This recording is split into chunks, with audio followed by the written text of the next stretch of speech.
So UFC Fight Night Saudi Arabia, Israel Adesanya versus Nasruddin Imavov just took place yesterday, and I have the top 10 takeaways from this event. So if you're new here, after every single event, we do our top 10 or so takeaways, and we kind of give you the gist of what you should take away and what you should probably be thinking moving forward after a card every single week that there is a card. So for me personally, I don't like doing every single fight one by one, that whole recap. Sometimes these fights can get pretty dull and there's not much to talk about, but I think having some key takeaways to talk about, it makes for an interesting or a more interesting video, and it can get you on the right track if you happen to so miss the card. It kind of gives you what you should really know. But with our first takeaway, it always is the overall card grade. So this card was kind of not that good. If you watch this thing through and through, there was probably times where you were bored. The prelims in the beginning kind of delivered, obviously with, you hit Terrance Mckinney in the prelims. You had, I think Bogdan Grad versus Lucas Alexander was kind of a good scrap for the most part, nothing too crazy. So the card felt somewhat on pace to being a good card in the prelims, but once you got to the main card and some of the later prelims, it really did dull down a lot. So if I had to give an overall grade for this card, I would probably say it's around like a 6. The main event gives it up a little bit, but other than that, this card just wasn't really the most entertaining fight night or just card overall of the year so far. Just wasn't that entertaining. Just wasn't that good.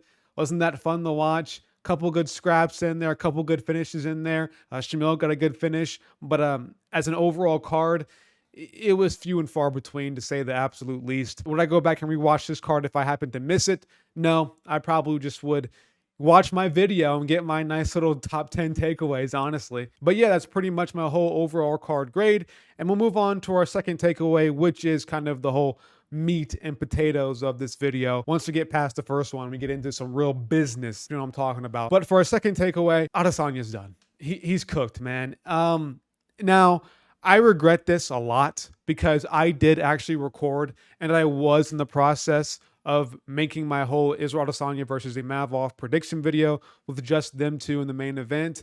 And I said a lot of things in that video, which I probably will post a few clips in here, that were true. I thought Izzy's chin was kind of coming down to the decline, been in the UFC for a long time. And, I thought his chin might not be there anymore. And maybe Imavov could be the one to really show us that, in which I probably will show the clip of the video that I never posted, which you can tell a difference because I didn't have this in that video. So that I was speaking, in the past. So I'm not just out here trying to scam you guys or anything, but definitely made that video before that video or before I ever got hurt or injured. So it is what it is. I'll show the clip right now. And when somebody is actually getting inside with him, his negligent boxing kind of shows. I think Adesanya's boxing is just not really that good. Kickboxing, yes, of course it's good. And I think in this fight, he will be better than Imavov on the feet. But when it comes to just his pure boxing skill, when it's in tight, in close, I think he's not good at it whatsoever. I think he's pretty trash at that. And I think Sean Strickland exposed that. I think DDP at moments showed that he can do that as well.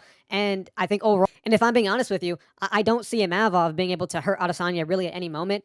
Possibly he could, anything's possible. It's the UFC. People get hurt all the time. Adesanya's aging. Maybe his chin's a bit worn down after Strickland and after the Pereira fights and other matchups in his career. He has been hurt from the Gaslam fight as well. So there's times where maybe Adesanya's chin in his old aging career, he's not that old anyways, but still he's getting up there for a UFC fighter anyways. Maybe his chin has kind of deteriorated throughout time, but I don't think it would be enough for me to say, I think that his chin is gone or his chin is kind of going right now. I think I would have to see Imavov do something to him first before I start coming to that conclusion. So, Izzy's chin is in a spot where it's not like how it used to be. I don't think his chin was ever granite. I don't think he ever fought the hardest punchers in the middleweight division. But I don't think that Imavov carries this ungodly level of power to where he should be putting you out like that. Now, he was fine, got TKO'd, this is what it is. But throughout his career, like when he fought Alex Pereira, when he fought Kelvin Gastelum, he's been hurt several times in his career. And I thought maybe his chin is kind of at the point now where he's up there in age, taking some damage. Maybe Adesanya's chin is just not like how it somewhat was, or definitely not in the prime of his career where his chin was somewhat decent, you know? And I think Imavov exposed that. I was wrong, though. I did pick Izzy to win. I thought he would be better on the feet than Imavov, which I was correct. I thought he clearly won the first round. And yeah, everything I said in the prediction video was looking like it was going to come true. Like I thought Izzy would stuff his takedown. I thought his balance was going to show through in this matchup, which it did in the first round. He showed good grappling defense to kind of scramble out of Imavov's first takedown. But yeah, he ends up getting caught in the second round with an overhand right and put down and TKO'd.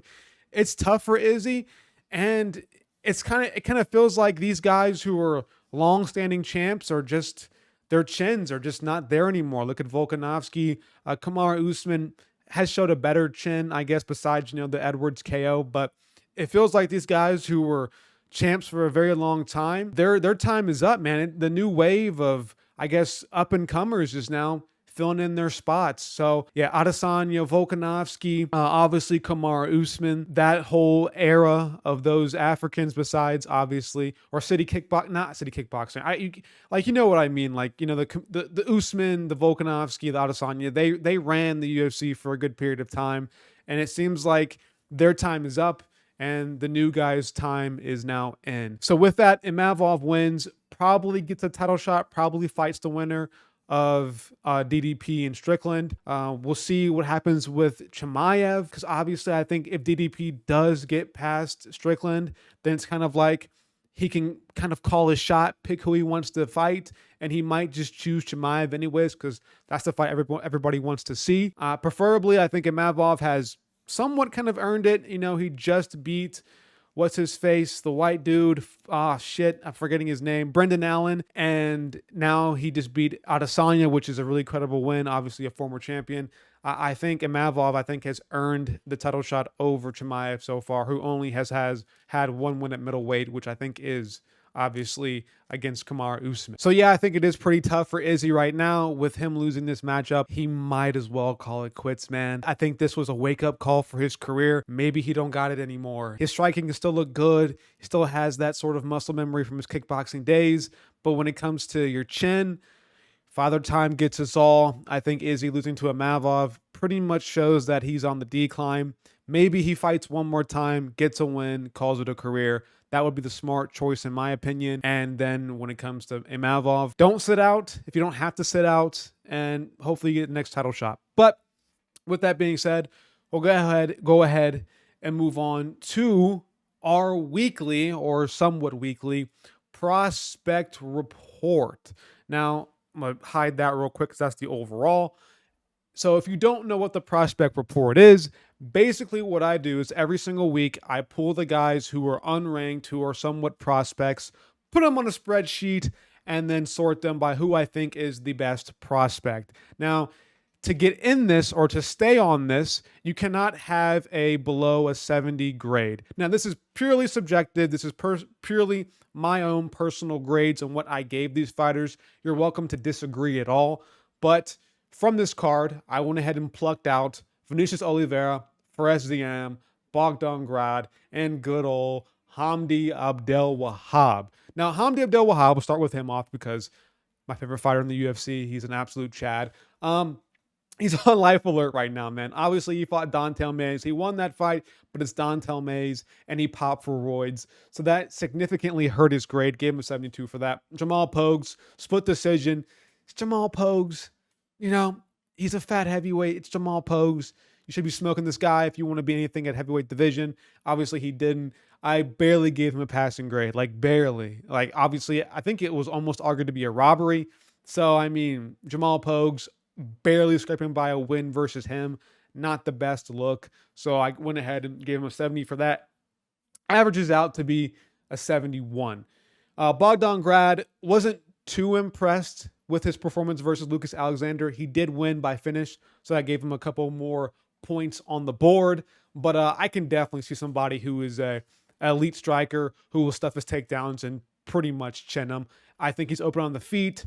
Sometimes his grappling isn't that good, especially against Lucas Alexander. I think there was times in the first round where he was on bottom position.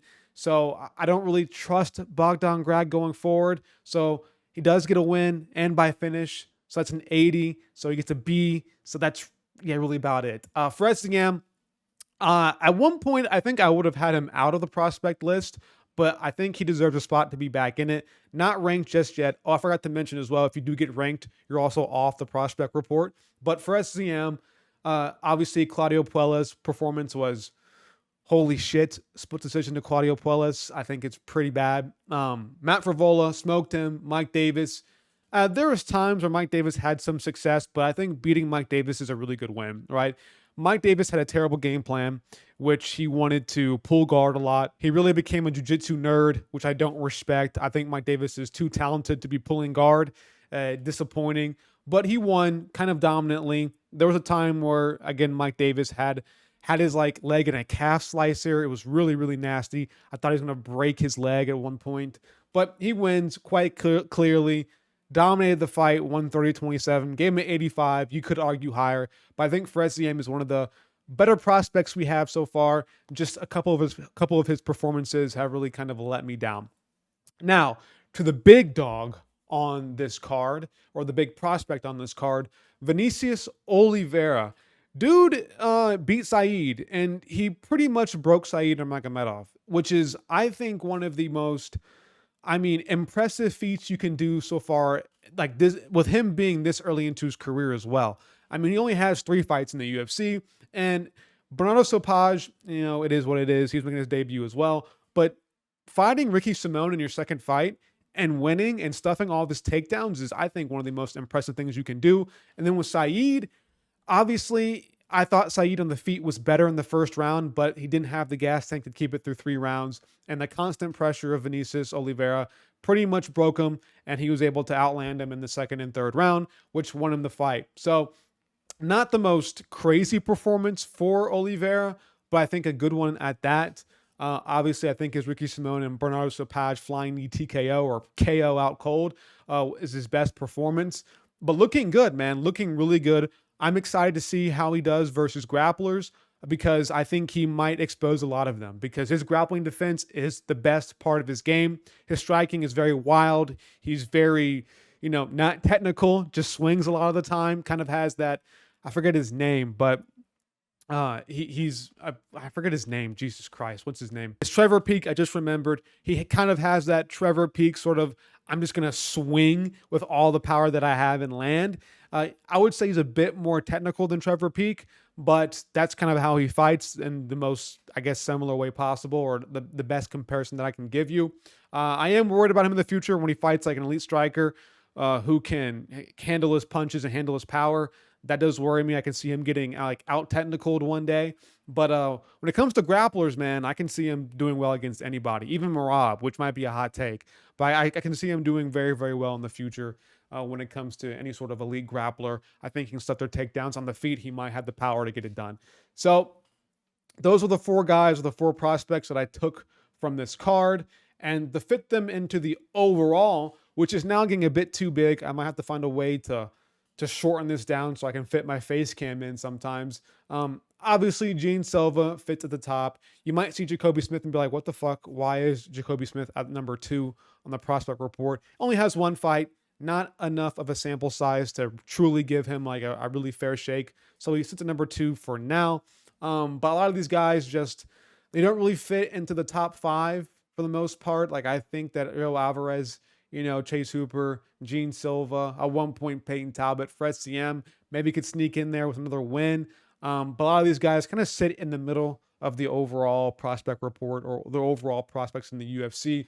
Nobody else has fought yet, so there is no change just yet. Like on the very far hand right side where you see NA, no change yet, because none of these other prospects have found a way to get another fight by the time I made the prospect report. I'm still waiting for one of these guys to fight again so I can, then update, have that change section actually be used. But yeah, overall, I guess some decent prospects from this card. I think Vinicius Oliveira will have a good future. Like, once you get past 90, once you're like past an 85 B+, I think you're a certified prospect. But with that being said, that concludes our prospect report. And we're going to go ahead and we're going to move on to our 4th takeaway, which is Terrance Mckinney. Good old Terrance Mckinney. Now, at one point when I was first, I wouldn't say coming into the UFC or first like watching it like a lot, I was really high on Terrance Mckinney. I remember when he fought Matt Frevola for the first time, and he was like one of my most, I would say, like, I guess out of left field predictions. I thought Terrance McKinney would beat Matt Frevola by first round KO because he was pretty much KOing everybody on the regional scene. I was really high on Terrance McKinney. He beats Matt Frevola by, like 7-second KO, beats a couple more guys. I'm thinking McKinney's going to be a absolute elite prospect, make it down the rankings. He fights Drew Dober, gets unlucky, almost finishes him, but then gets finished. And it's just been kind of downhill from there. Gets smoked by, I think, Ismail Bonfim. And yeah, it's just been really, really tough for him. But for this card, he comes back and he gets a win. Let's go, Terrance McKinney. He gets an absolute win. He pretty much smokes Damir Hadzovic. Came out in the first round looking to get a finish early. Was very, very aggressive on the pressure, and eventually pulls a guillotine when Hadzovic goes for a single leg, reverses it, gets in full mount, and TKOs him. Now, it's Damir Hadzovic. It's a Damir Hadzovic. I mean, nothing too crazy. That guy's like 38 years old. How he's still in the UFC, don't know how.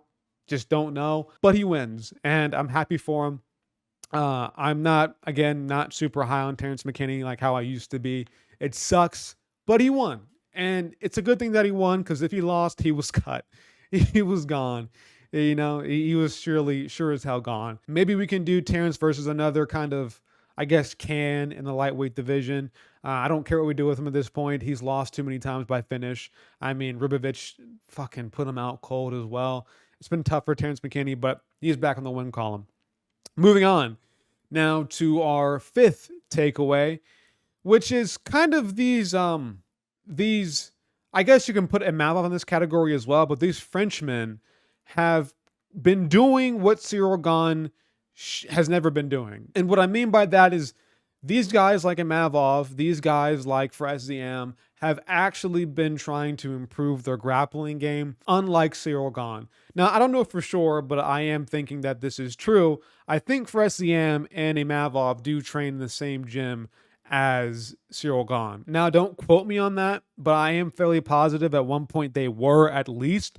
And I'm just wondering, why isn't Cyril Gane doing what these guys are doing? We actively see FreSZM, getting top position, going for takedowns at times, picking dudes up. He a few times in the fight versus Mike Davis, he picked him up with a single leg and dunked him on his head. Like, why isn't Cyril Gane doing this at all? Like, the only thing he does is pull leg locks. Nasruddin Imavov was going for double leg takedowns on Israel Adesanya. It seems like these Frenchmen, they know what to do. They know how to win fights in the UFC. They're not lost in the sauce like how Cyril Gane is, which I don't understand, which I guess is a takeaway from this card. Again, Imavov, ZM, it seems like they're doing things right. Like they're in their training camps, they're in their gym, really focusing on how to become champion one day, while Cyril Gane is too worried about making movies and shit. So I guess ZM and I guess Imavov are just two fucking elite Frenchmen. They just know how to, like, they're just smart. They have a brain on their fucking skull. They're actually intelligent, unlike Cyril Gane. That could be a whole video in itself. And it makes me rage a little bit thinking about Cyril Gane, because he did beat Volkov. Robbery, by the way. I think he lost to Volkov. And it's like he kind of got rewarded for, I don't think, really training that hard. Like, I don't think Cyril Gane truly cares about his career. Like, I just don't think he truly does give an absolute shit about his career, which does bother me a lot. It is what it is. Yeah. But for our sixth takeaway, I kind of mentioned this earlier, but Saeed, too many spins and gassed himself. Oliveira just doesn't care. Mentioned it before with, me breaking down Vinicius Oliveira versus Saeed Nurmagomedov. Saeed, obviously not this sort of Dagestani grappler is going to take you down and control you.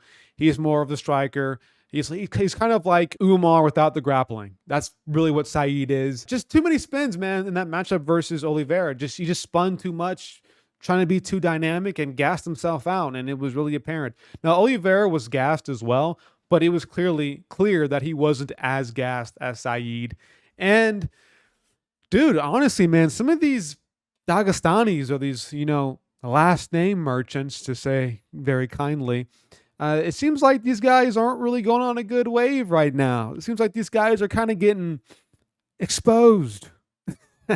Yeah, it just seems like some of these Dagestanis who get all the glaze in the world are kind of getting kind of exposed right now. Not winning, definitely not invited back to Dagestan or to Russia if you lose to any sort of Brazilian. I'm kidding.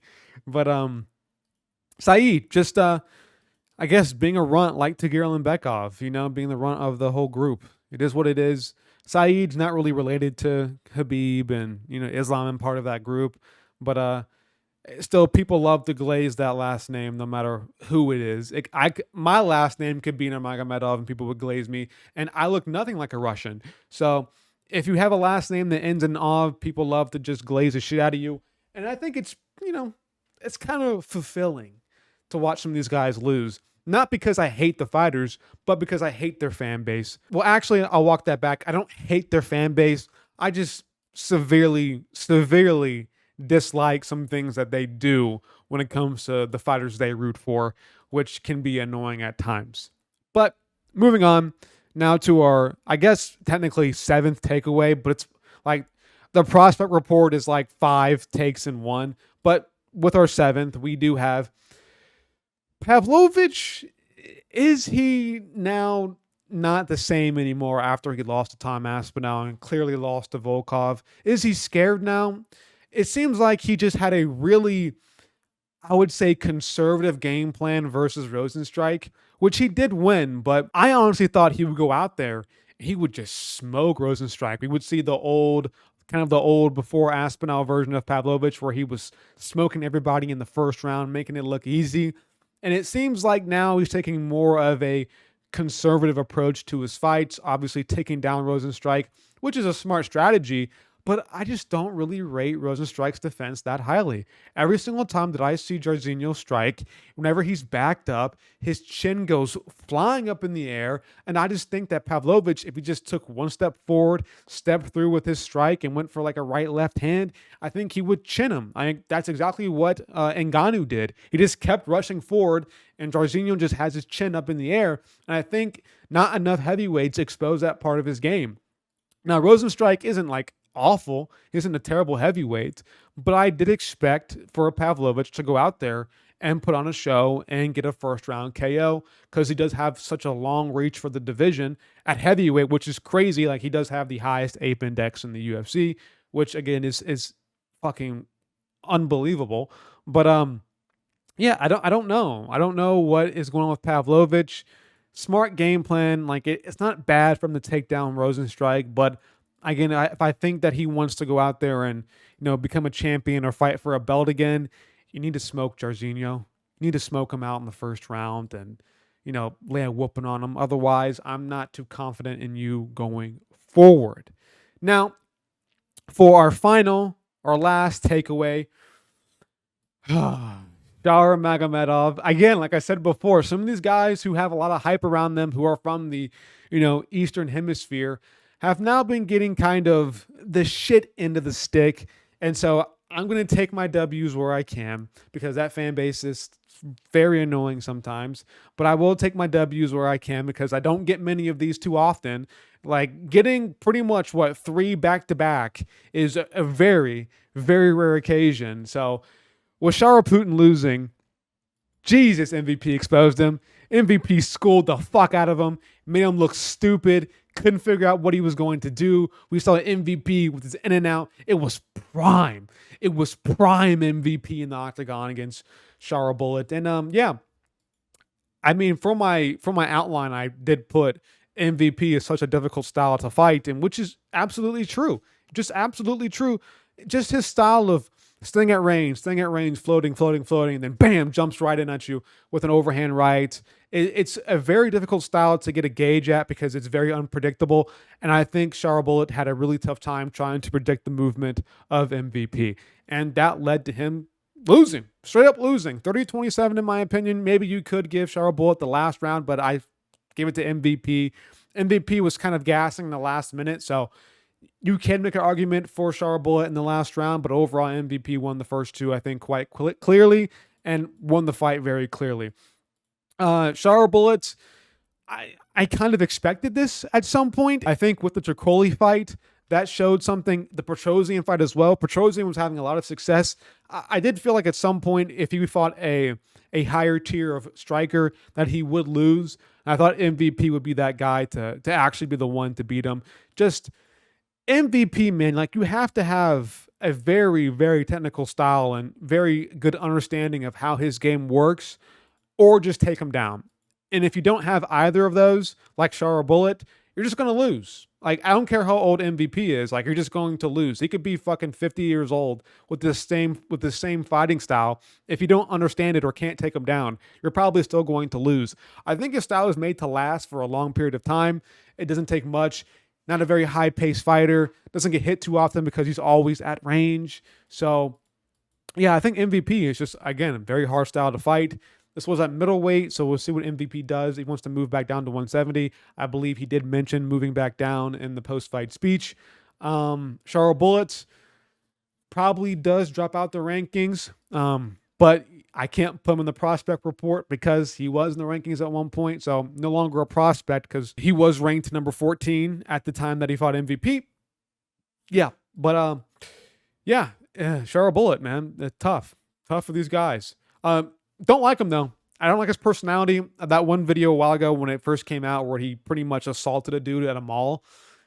Ridiculous. So I've never had a very good sort of outlook of Shara Bullet. Sick fighter though. Sick striking, but it seems like he just is a weird dude, man. Just really weird, and I don't know. I don't like him that much. But yeah, that's pretty much it, guys. That's it. It's technically 8 takeaways. You could count for more. But yeah, if you enjoyed this video, like, subscribe, bell icon off notifications. If you disagree or agree with anything that I said in this video, comment down below. But I'm out of here, guys. Peace.